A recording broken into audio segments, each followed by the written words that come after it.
Democrats on Capitol Hill ramping up some pressure for a war powers vote to limit any further action in the Middle East, while Republicans say this is the wrong moment to limit the power of our commander-in-chief while our troops and our allies face real threats. Joining us to discuss is John Lauro, former lawyer to President Trump. Good morning to you, John. Very quickly, legally speaking, talk about the president's power as commander-in-chief to order strikes like this without a prior vote in Congress. Under the Constitution, the president has the absolute power to act in the best interest of the country, particularly in the event of a national emergency. Here you have Iran with nuclear weapons, a terrorist threat to the United States. He certainly acted within his constitutional powers. There's also a statute that requires notification to Congress, which the president complied with as well. So the president is acting within the law. All of this is political theater by the Democrats. They're not going to get any limitation on President Trump's ability to carry out this activity right now. In simple terms, what would a war powers vote, if it was agreed upon, what would that resolution actually do, and how much real legal force would it have, if it did pass? Well, conceivably, it could cut off funding for American troops in a theater of war right now, which is just outrageous. And no, the Democrats aren't going to vote for that either. And by the way, it would take 5 Republicans to leave President Trump's support and vote for it, which is not going to happen either. So it's really just grandstanding by the Democrats, and nothing's going to happen on Capitol Hill. And some other legal news that we're following. We know former President Bill Clinton and former Secretary of State Hillary Clinton were deposed last week by a House subcommittee in the Epstein probe. What's the goal with this, and what do you know about the House investigation into Epstein and his ties to perhaps other federal government officials? Well, this is a hot item issue. Obviously, Congress is interested in it, and there's going to be public hearings and public disclosures. One thing about Bill Clinton, he was called Slick Willie for good reason. He's very, very good at answering tough questions. But the biggest takeaway of his testimony is President Trump had nothing to do with Epstein, which really undermines the entire Democratic defamatory assault on President Trump with respect to Epstein. And Clinton turns out to be one of Trump's biggest supporters. He had nothing to do with it. What are some other names of other former officials that we can maybe expect to hear in the coming weeks and months, perhaps? It's not clear. A lot of this is, in effect, under seal right now. Much of it was grand jury testimony, so we'll just have to wait and see. But clearly, people are interested for a number of reasons. One, it involves child abuse. Second, it involves abuse of power. And finally, it involves a sense of the American people that there's 2 standards of justice, one for the very wealthy and one for the rest of us. So I think this is going to stay with us for a while. But the good news for the White House is you have a leading Democrat but saying President Trump had nothing to do with any of this. I want to ask you also about this new report that reveals the Biden White House waived executive privilege and allegedly colluded with Georgia prosecutor Fani Willis in order to get testimony from Trump-era officials to be used in that case against him. What were your thoughts when you heard about this? A current president asked to waive a predecessor's privilege? Not surprised at all. I represented President Trump in the Washington, D.C. case. I knew there was collusion going around the country.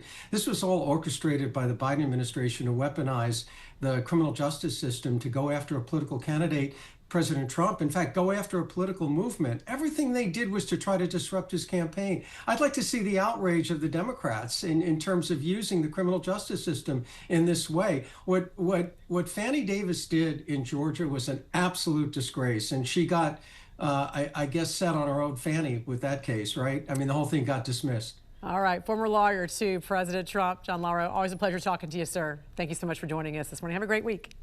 You too. Some Democrats on Capitol Hill are trying to limit the president's authority and force a vote on the war powers resolution. Other lawmakers argue now is not the time to handcuff our military, shut off our defense systems, and jeopardize national security.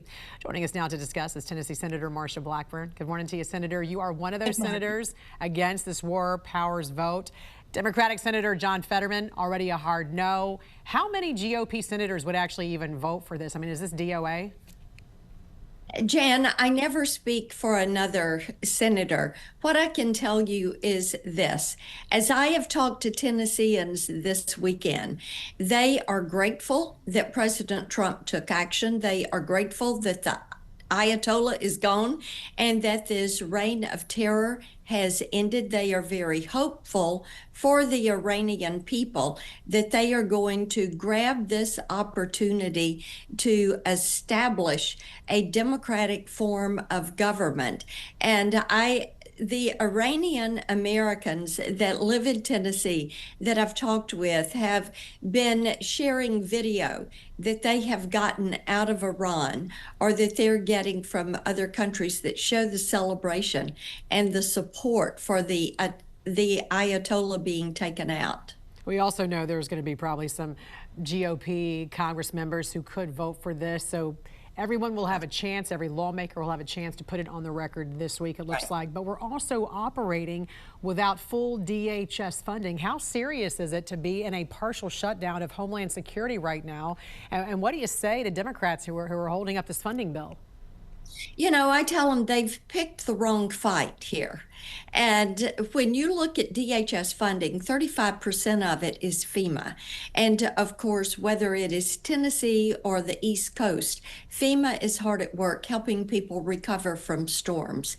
And we also know TSA and the protection of our nation, the Secret Service, this is all funded through DHS. Now, the reason they picked the wrong fight is ICE funding was taken care of in the big, beautiful bill during the summer. They are funded through 2029. So the Democrats, some of the Democrats may not like ICE.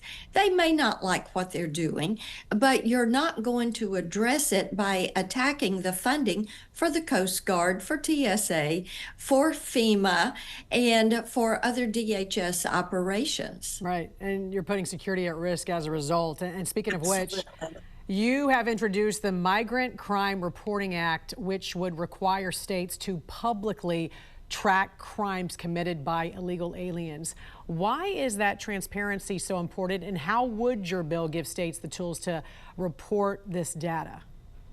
Yes, I was reading a report that the Tennessee District Attorneys Association had done, which was chronicling the crime committed in Tennessee by those illegally in the country, and really dug deep on this. There were murders, robberies, car thefts, things of that nature. And pardon me, I thought it is appropriate that we look more holistically at this, state by state.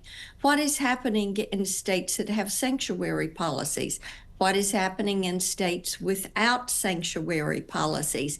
And by having the states utilize the template that they did in Tennessee, then the citizens will know what portion of crime, and indeed when you see escalation rates in crimes, such as DUIs, injuries or death by DUIs, and you see these escalation rates, you can more closely monitor what is happening from individuals illegally in the country who are working outside of the rule of law and our requirements, and what is happening with crime in our communities by citizens in those communities. I also want to ask you about a recent op-ed that you wrote saying that if big tech will not protect children, Congress has to step in. Of course, this all comes as Mark Zuckerberg testifying in the landmark social media addiction trial in California. Tell us more about the Kids Online Safety Act, because I know this is a huge passion of yours, and also what this act would do. What would it effectively do? The Kids Online Safety Act would establish product safety guidelines for the virtual space. Jan, when you look at every industrial sector in this country, they all have product safety guidelines, whether you're buying a car, a mattress, a coffee pot, a toaster, anything. And the only area in our industrial sectors without safety, product safety, is the virtual space. This would establish that standard. What we have to do is make certain that we are protecting our children in the virtual space. And right now, there are not any guidelines. You cannot delink from these algorithms. You cannot have an opening of that black box. You are not able to report when there are adverse actions in the virtual space. And that is the crux of what is happening in this social media trial in California. So would the liability fall then on the actual platforms themselves, or where does parental responsibility also come into play in this? Yes. Well, just like with every other component, there's always going to be parental responsibility. But what we have not had is the toolbox and the guidelines. You know, we say a child cannot get behind the wheel of a car and get that driver's license until they're 16. Of course, parents are involved in that. But right now, there is no place for parents to report bad actors and to have those bad actors held to account. There is nothing that says social media, you share in this responsibility to monitor your product, which are these platforms, and to make certain that bad actors are removed from these platforms. So the Kids Online Safety Act would put those protections in place to make certain that in the virtual space, our children have that baseline of protection. All right, look forward to following that and also the votes on that. Tennessee Senator Marsha Blackburn, we appreciate you joining us this morning. Have a great week. Good to join you. Thank you. Thank you. Meantime, Congress is preparing for a high-stakes showdown this week over President Trump's military actions in Iran. Both the House and Senate scheduled to vote on the war powers resolutions seeking to stop further military action without congressional approval. The National News Desk, Jeff Harris, joins us. And Jeff, since the strikes were launched, these resolutions have been a major focus.